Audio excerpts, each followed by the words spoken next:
کیا آپ جانتے ہیں دنیا کا ترقی یافتہ ملک امریکہ، جس میں ایک گاؤں ایسا ہے جس کے لوگ موبائل فون استعمال نہیں کرتے، بجلی استعمال نہیں کرتے، سفر کے لیے گاڑیاں استعمال نہیں کرتے، ان کے بچے جو ہیں کالج یونیورسٹی میں نہیں جاتے۔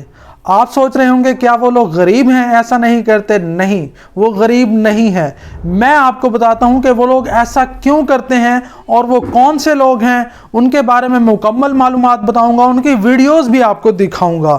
تو شروع کرتے ہیں سب سے پہلے کہ وہ موبائل فون کیوں استعمال نہیں کرتے۔ وہ موبائل فون اس لیے استعمال نہیں کرتے، وہ کہتے ہیں کہ لوگ گھر بیٹھے ایک دوسرے کا حال حوال پوچھ لیں گے اور ملنے نہیں آئیں گے، یوں اس طرح جو ہے لوگوں کے درمیان محبت کم ہو جائے گی۔ اس کے علاوہ کچھ لوگ ہیں جو اپنے دکانوں میں جو ہے موبائل فون سسٹم استعمال کرتے ہیں، جن کے کاروبار ہوتے ہیں۔ اس کے علاوہ وہ پورا سال جو ہے وہ اپنے گھر میں بجلی استعمال نہیں کرتے۔ سال میں صرف ایک دفعہ جو بجلی اگر استعمال کرتے ہیں وہ بھی سولر پلیٹ سے یا جنریٹر کی مدد سے، وہ بھی اس وقت کرتے ہیں جب ان کے ہاں کسی بچے کی پیدائش ہوتی ہے۔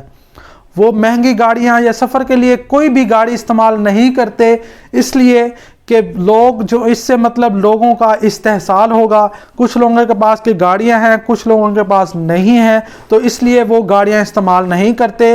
ایمرجنسی کی صورت میں اگر انہیں جانا بھی پڑے تو پہلے تو وہ کوشش کرتے ہیں کہ ان کا آنا جانا بگھیوں پر ہوتا ہے، لکڑی کی مطلب جو سواری ہے اس پر ہوتا ہے۔ ادروائز انہیں اگر وہ یوز کرنے بھی پڑ جائے تو وہ کرائے کی ہوتی ہے اور وہ خود نہیں چلا کر جاتے۔ انہیں ہوائی سفر کرنے کی بھی اجازت نہیں ہے۔ اور اس کے علاوہ ان کے بچے جو ہیں وہ 8ویں کلاس تک جو ہے وہ تعلیم حاصل کرتے ہیں، اس کے بعد یونیورسٹی یا کالج میں نہیں جاتے، اپنے والدین کے ساتھ بیٹھ کر مطلب ان کے ساتھ رہ کر سکلز حاصل کرتے ہیں۔ یہ لوگ آمش لوگ کہلاتے ہیں۔ امریکہ میں ایک گاؤں ہے چارم نامی، اس میں یہ رہتے ہیں اور ان کا تعلق عیسائیت فرقے سے ہے۔ اور اس کے علاوہ ان کا جو بڑا پیروکار تھا جس کی یہ پیروی کرتے ہیں، وہ پیشے کے لحاظ سے ایک درزی تھا، اس لیے زیادہ تر آمش لوگ جو ہیں وہ درزی کے پیشے سے گھر بیٹھے کپڑے سیتے ہیں، یا بہت سے لوگ جو اس کے علاوہ جو ہیں وہ کاشتکاری کرتے ہیں۔ اس کے علاوہ ان کے کوئی بینک اکاؤنٹس نہیں ہوتے، یہ کسی قسم کی کوئی ڈیوائس استعمال نہیں کرتے، لیپ ٹاپ، فون، موبائل مطلب اس طرح کی کوئی چیزیں استعمال نہیں کرتے۔ اس کے علاوہ سود بالکل نہیں لیتے۔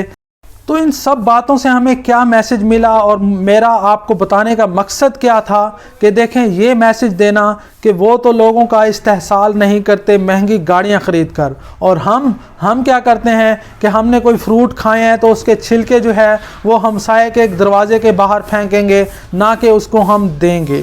تو ان سب کا اس پوری کمیونٹی ہمیں کیا میسج دیتی ہے کہ محبت کے ساتھ رہیں، انسانیت کی قدر کریں اور عاجز بنیں۔ یہ سب باتیں مجھے کس سے پتہ چلی؟ یہ ایک کتاب ہے میرے پاس، دھرم دھکے، جو کہ میں نے اس کتاب میں مطلب ساری باتیں جانی ہیں۔ یہ جو ہے اس کے مصنف جو ہیں وہ امریکہ کی مطلب مختلف انہوں نے شہروں کا، ریاستوں کا سفر کیا، تو اس کا بھی حال بتایا کہ وہ کس قسم کے لوگ ہیں۔ اور یہ کتاب ہمیں محبت کا پیغام دیتی ہے، عاجز بناتی ہے کہ انسان کو کس طرح عاجزی کے ساتھ رہنا چاہیے۔ انسان کی اوقات جو یہی ہے کہ وہ غرور نہ کرے، وہ تکبر نہ کرے، کیونکہ اللہ تعالیٰ کو بھی غرور تکبر بالکل پسند نہیں ہے۔